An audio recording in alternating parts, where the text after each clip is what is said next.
Hi అండి. Breakfast హెల్తీగా ఉండాలి. హెల్తీ బ్రేక్‌ఫాస్ట్ చేయాలి. ఎందుకంటే ఈ బ్రేక్‌ఫాస్ట్ అనేది మనం ఒక 8 అవర్స్ తర్వాత తింటాం కాబట్టి మనం హెల్తీగా ఉండేలాగా చూసుకోవాలి. అండ్ అందులోనూ అందరికీ నచ్చాలి. పిల్లలుంటే మళ్ళీ స్పెషల్‌గా వాళ్ళ కోసం నచ్చేలాగా కూడా చెయ్యాలి. అందుకే అందరూ తినేలాగా చాలా ఈజీగా అయిపోయేలాగా నేనైతే ఈరోజు మా వాళ్ళ కోసం ఒక బ్రేక్‌ఫాస్ట్ అయితే చేశానండి. అదైతే అటుకులతో పులిహోర అనమాట.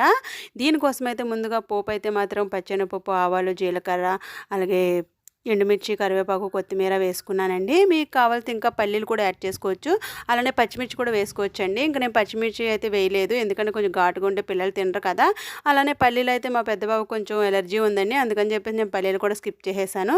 ఇంకా ఉన్న పోపు వేసుకుని అందులో ఇంకా అటుకులు ముందుగానే చూసారు కదా! అవైతే వాష్ చేసి పెట్టేసుకున్నాను.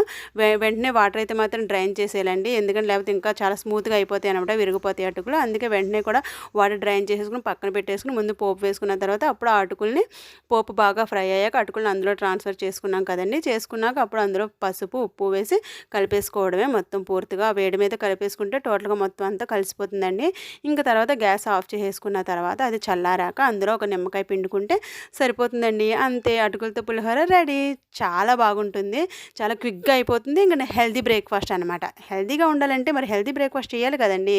అందుకోసమే నేనైతే ఈరోజు మా పిల్లల కోసం ఇది చేశాను. మరి మీకు ఈ వీడియో నచ్చితే మాత్రం ఖచ్చితంగా లైక్ చేయండి. మరి మీరేం చేస్తారో నాకైతే కామెంట్ చేయండి. Bye bye. Thanks for watching.